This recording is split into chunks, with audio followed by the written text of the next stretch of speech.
Hey agents, if you're on controller and you think your aim is holding you back in the Division 2, it may not be a skill issue. And you expect me to believe you? It may be the way you're aiming.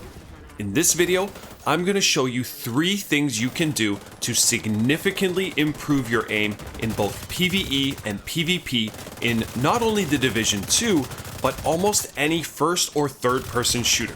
What's more, you won't need to change your sensitivity settings. Go on. They don't require any third-party devices, and they are not exploits or cheats. You must be kidding, aren't you? They each fall into one of the following categories: a setting, a mechanical skill, and a habit.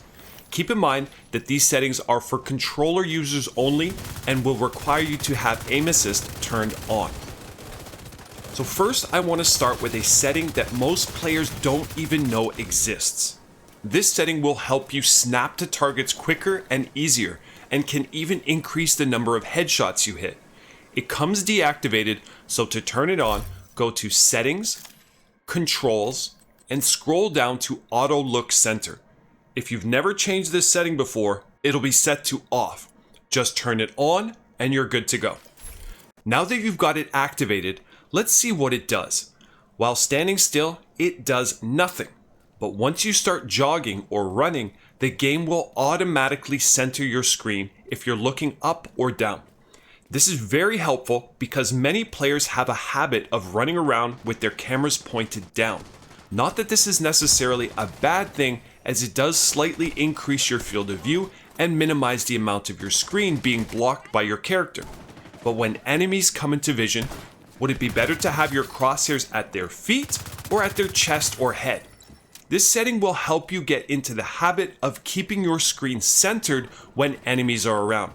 Because the smaller adjustment you need to make to your aim, the easier and faster it will be to lock onto your target when it comes into view, especially if you're playing on a lower sensitivity.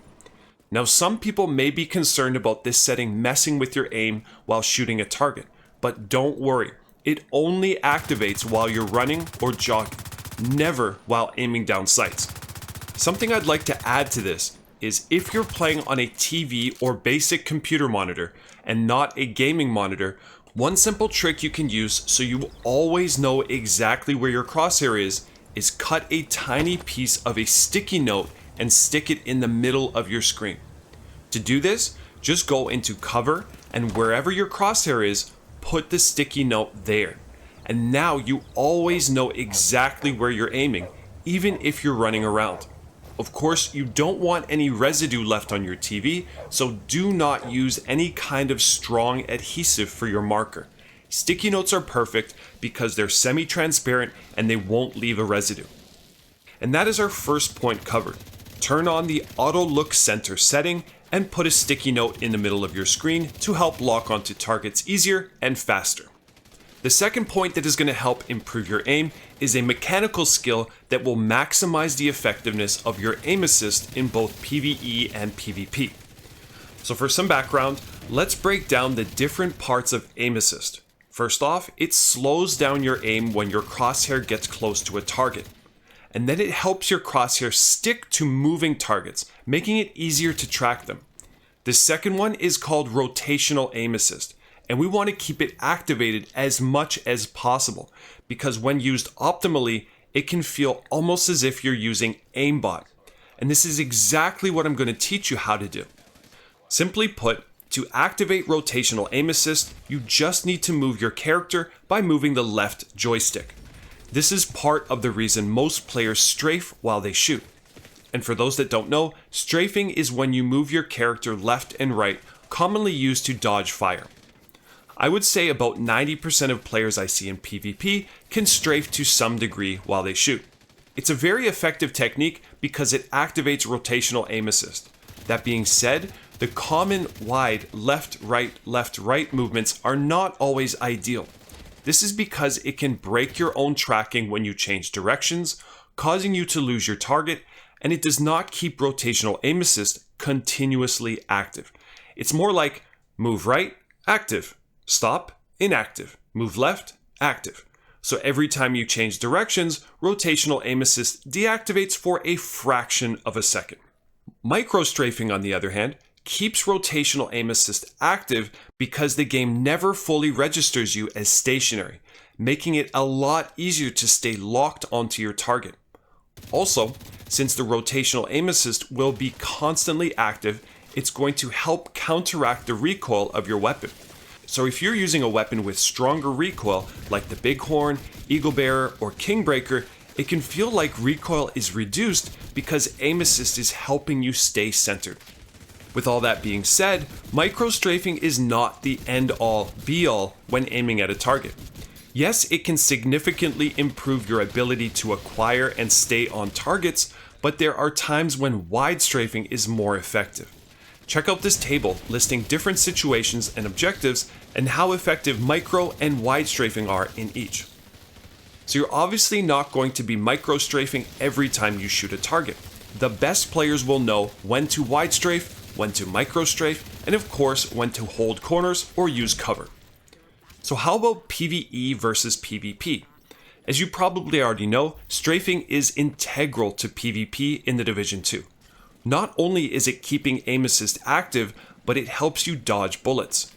But in PvE, strafing isn't going to help you dodge bullets, but micro-strafing will help you lock onto targets. So yes, this is a technique that you can use in both PvP and PvE.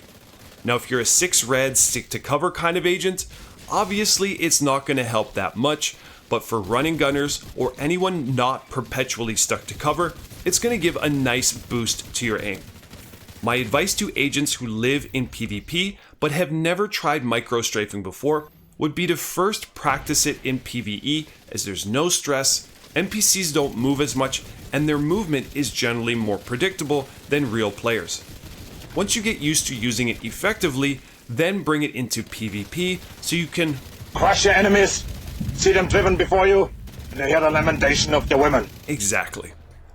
Now, micro-strafing is not black or white, on or off. There are varying degrees to it, and for me at least, the smaller the movement, the better the result.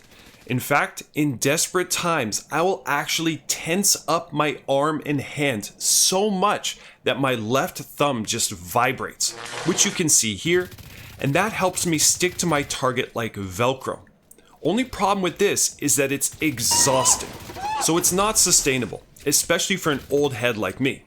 So basically, how fast, how tight, and how often you micro-strafe is gonna depend on you. There's no one way to do it. So don't get too caught up with having the perfect strafe. If it's not working, try something new. And to be honest, I didn't even know that micro-strafing or rotational aim assist was a thing when I started doing this. I was just trying new ways to improve my aim, and this just worked. Then I did some research on why it made my aim so sticky and how I could refine my technique. And this led me to learning all about the interaction between strafing and aim assist. So remember, movement activates your lock-on aim assist in both PvE and PvP. Strafing, and in particular micro-strafing while you shoot, will help you track moving targets and make your aim assist feel stickier. My last tip in this video that's going to help improve your aim is a simple habit with no skill involved. It's just a matter of remembering to do it. So I'm sure anybody who's played the Division 2 for more than a couple hours knows how strong the aim assist is when you first aim down sights. Like, your crosshairs could be an inch off your target, but when you aim down sights, the aim assist will yank them right onto the NPC's center mass. We all benefit from this, but are you taking full advantage of it? Well, let's look at PvE first. In PvE, there are many NPCs, and every time you kill one, you need to move your crosshairs to another one. Most players I see stay ADSing and slowly move to the next target. Nothing wrong with that, but why settle for slowly moving to the next target when you could literally snap to them like AIMBOT? Sometimes you don't even need to move your crosshairs. Just stop ADSing and ADS again right away, and bam, center mass. It's very simple and effective. As for PvP, you're not going to be snapping from target to target like in PvE. It's going to be much more effective when fighting in close quarters. When your target gets too close, no matter how high your sensitivity is, you won't be able to keep up with their movement while ADSing. It's just too slow. So what do? Well, your non-ADS movement speed is significantly faster. So stop ADSing, quickly reposition your crosshairs onto the target, and ADS again to snap onto the target and continue burning them down. Also works when your targets roll, or basically any time your aim down sights movement can't keep up with the speed of the target. Stop ADSing, reposition your crosshair, then ADS again to snap back onto the target. It's a very simple technique that, unlike the previous one, is more so about just remembering to do it as opposed to learning how to do it.